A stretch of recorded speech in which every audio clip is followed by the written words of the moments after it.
ಸಖತ್ ಖಾರ ಬಣ್ಣ ಮತ್ತು ರುಚಿ ಆಚಿ ಚಿಲ್ಲಿ ಪೌಡರ್. ಸೊ ಮೊದಲಿಗೆ ಸುಧಾರಾಣಿ ಅಂತ ಅನ್ನೋದಕ್ಕಿಂತ ಸೌಂದರ್ಯದ ರಾಣಿ ಅಂತ ಹೇಳ್ಬೋದು. ಮೇಡಮ್, ನಿಮ್ಮ ಬ್ಯೂಟಿ ಸೀಕ್ರೆಟ್ ಏನು ಅಂದ್ರೆ, ನಿಮ್ಮ ಅಡಿಗೆ ಮನೆಯಲ್ಲೇ ಎಲ್ಲ ಬ್ಯೂಟಿ ಸೀಕ್ರೆಟ್ಸ್ ಇರುತ್ತೆ ಹೇಗೆ ಅಂತ? ನಾನು ಏನು ಫಾಲೋ ಮಾಡಲ್ಲಪ್ಪ, ಆ ಥರ ರಿಜಿಡ್ ಆಗಿ ಇದೆ ನನ್ನ ಬ್ಯೂಟಿ ಸೀಕ್ರೆಟ್ ಅಂತ ಆ ಥರ ಎಲ್ಲ ಏನೂ ಇಲ್ಲ. Yes, most of the time ಅಡುಗೆ ಮನೇಲೆ ಏನೇನು ಪದಾರ್ಥ ಸಿಗುತ್ತೋ ಅಡುಗೆ ಮಾಡ್ತಾ ಟೈಮ್ ಪರ್ಮಿಟ್ಸ್ ಹಾಗೆ ಅಲ್ಲಲ್ಲೇ ಮಾಡ್ಕೊತಾ ಇರೋದು. ಒಂದೆರಡು ಟಿಪ್ಸ್ ನಮ್ಮ ವೀಕ್ಷಕರಿಗೋಸ್ಕರ.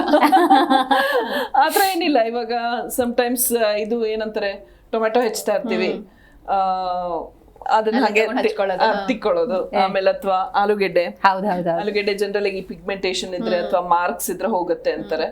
ಸೊ ಆಲೂಗೆಡ್ಡೆ ಹಂಗೆ ಒಂದ್ ಸ್ಲೈಸ್ ಮುಖಕ್ಕೆ ಉಜ್ಕೊಳ್ಳೋದು ಅಷ್ಟೇ. ತಾಯಿ ಅಜ್ಜಿ ಕಾಲದಲ್ಲೆಲ್ಲ ನೋಡಿ ಅವರೆಲ್ಲ ಎಷ್ಟು ಬ್ಯೂಟಿಫುಲ್ ಆಗಿರ್ತಾ ಇದ್ರು, ಅವ್ರ ಸ್ಕಿನ್ ಎಲ್ಲ ಎಷ್ಟು ಚೆನ್ನಾಗಿರ್ತಾ ಇತ್ತು. ಐ ಥಿಂಕ್ ಈಗ ನಾವು ಸಿಕ್ಕಾಬಟ್ಟೆ ಕೆಮಿಕಲ್ಸ್ ಕಾಸ್ಮೆಟಿಕ್ಸ್ ಯೂಸ್ ಮಾಡೋದ್ರಿಂದ ಜೊತೆಗೆ ಹಂಗೆ ಪರಿಸರನೂ ಅಷ್ಟೇ ಪಲ್ಯೂಟ್ ಆಗಿದೆ. ಪರಿಸರ ಅಂದಾಗ ಮ್ಯಾಮ್ ಸಂಕ್ರಾಂತಿಗೆ ಬರೋಣ. ಸಂಕ್ರಾಂತಿ ನೋಡಿ, ನಮಗೆ ಈ ಸನಾತನ ಧರ್ಮದಲ್ಲಿ ಅಥವಾ ನಮ್ಮ ಭರತ ಭೂಮಿಯಲ್ಲಿ ಪ್ರತಿಯೊಂದಕ್ಕೂ ಕೂಡ ಒಂದೊಂದು ವೈಚಾರಿಕತೆ ಇದೆ ಅಂತ. ಈಗ ನೋಡಿ, ಸಂಕ್ರಾಂತಿ ಅಂದ್ರೆ ಇವಾಗೆಲ್ಲ ನಾವು ಕಂಪ್ಲೀಟ್ ಡ್ರೈ ಆಗಿರ್ತೀವಿ, ಈ ಟೈಮಿಗೆ ಸಂಕ್ರಾಂತಿ. ಸೊ ನಿಮ್ಮ ಸಂಕ್ರಾಂತಿ ಹೇಗಿರುತ್ತೆ ಅಂತ? ಅಮ್ಮ ಪ್ರತಿ ವರ್ಷ ಎಳ್ಳು ಬೆಲ್ಲ ಎಲ್ಲ ಮಾಡೋರು.